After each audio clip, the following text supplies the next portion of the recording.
Welcome to friends, step 4 special.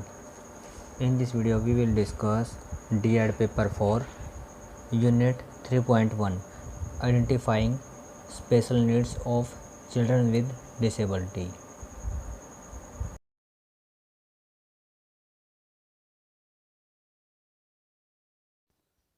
Friends, ये video आपके लिए किसी प्रकार से एजुकेशन में हेल्पफुल और सहयोगी रही हैं तो please like and subscribe and share with your friends. Thank you.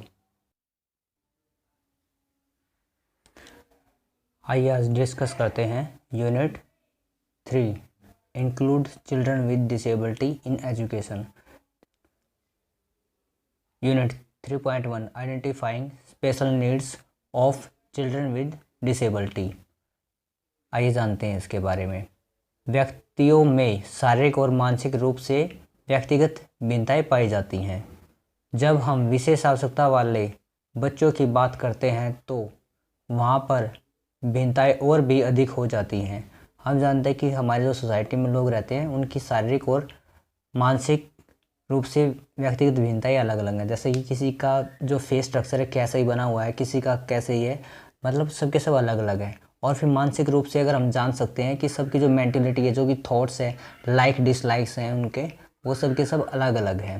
और जब हम यही वाली बात अगर विशेष आवश्यकता वाले बच्चों के लिए अप्लाई करते हैं तो यहाँ पर ये और भी अधिक प्रभावशाली और अलग हो जाती है. आइए इसके बारे में जानते हैं. किसी भी विशेष आवश्यकता वाले बच्चे की आवश्यकता को जानने के लिए सबसे पहले हमें उस बच्चे की case study, type of disability, degree of disability, age of onset के अलग अलग उससे संबंधित विभिन्न पहलुओं के बारे में जानना आवश्यक है. अब यहाँ पर बताया गया कि अगर हमें किसी विकलांग बच्चे की, किसी दिव्यांग बच्चे की बारे में जानना है तो उसकी जो केस हिस्ट्री होती है तो वो लेनी होती है. फिर उसकी टाइप ऑफ डिसेबिलिटी की किस प्रकार की विकलांगता है, हेयरिंग इम्पेयर्ड है या विजुअलाइज है या फिर लोकोमोटर डिसेबिलिटी है, जो भी डिसेबिलिटी है वो वाली देखनी होती है. डिग्री ऑफ डिसेबिलिटी कि उसके अंदर अगर जो डिसेबिलिटी है उसकी परसेंटेज कितनी है, और एज ऑफ ऑनसेट, ये सब के सब हम जानकर उसके बारे में जानकारी प्राप्त कर सकते हैं. ये यहाँ पर दिया गया है. आगे दिया गया है सभी पहलुओं को जानने के बाद फॉर्मल इवैल्यूएशन के बाद हम उनकी शैक्षिक आवश्यकताओं और सहायक सामग्री संबंधित आवश्यकताओं का पता लगा सकते हैं. कि अगर उसका हम फॉर्मल इवैल्यूएशन कर लेते हैं तो उसकी आवश्यकताएं और शैक्षिक आवश्यकताएं हैं उसकी, उनके बारे में हम पता कर सकते हैं कि बच्चों को किस प्रकार से सहायता दी जा सकती है.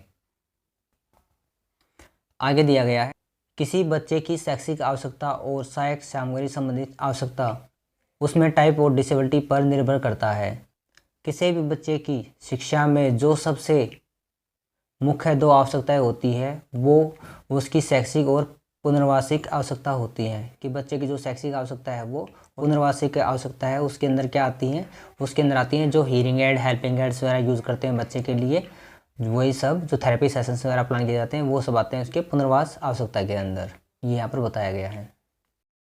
फ्रेंड्स, वीडियो अगर अच्छा है या फिर कोई इम्प्रूवमेंट चाहते हैं तो आप कमेंट ज़रूर लिखें अपना, और वीडियो को साथ ही साथ लाइक ज़रूर करें.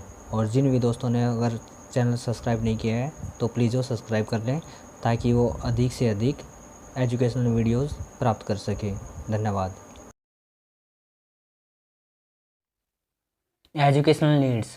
एक विशेष बच्चा सामान्य बच्चे से किस तरह भिन्न है और उसकी ये भिन्नता किस तरह से उसकी शिक्षा में किस तरह से बाधा बन रही है.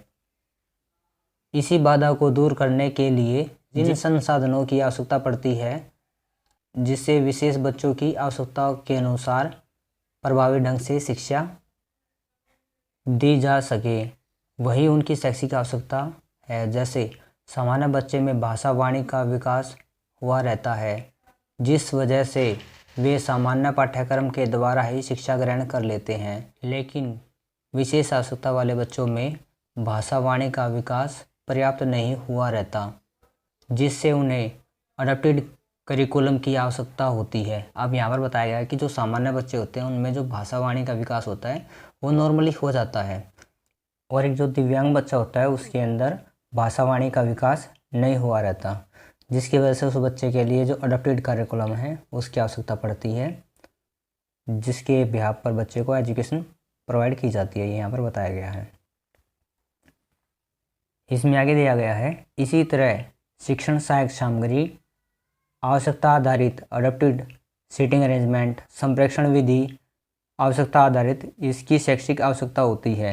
जिसमें बताया गया है कि बच्चे के अडॉप्टेड सीटिंग अरेंजमेंट मतलब जैसे कि जो सीपी बच्चा है उसके लिए जो चेयर होती है स्पेशल बनाई जाती हैं, वो सब। संप्रेषण विधि जैसे कि उसके अंदर कम्युनिकेशन स्किल्स डेवलपमेंट करने के लिए बच्चे के लिए साइन लैंग्वेज चाहिए या फिर ओरल लैंग्वेज या फिर बाइलिंग्विज्म, दोनों में से कोई भी हम यूज़ कर सकते हैं बच्चे के लिए, ये यहाँ पर बताया गया है। विशेष बच्चों की शैक्षिक आवश्यकता, age of onset, degree of hearing loss, identification, intervention and professional support पर प्रभावित होता है। हम यहाँ पर बताया गया है कि जो एक हियरिंग इम्पेयर्ड बच्चा है वो किस प्रकार से अपनी जो शैक्षिक आवश्यकता है उसको पूरी करने के लिए सहयोग की आवश्यकता होती है उसको। रिहैबिलिटेशन नीड्स, जो सेकंड पॉइंट बताया था बच्चे का, रिहैबिलिटेशन पॉइंट ये है।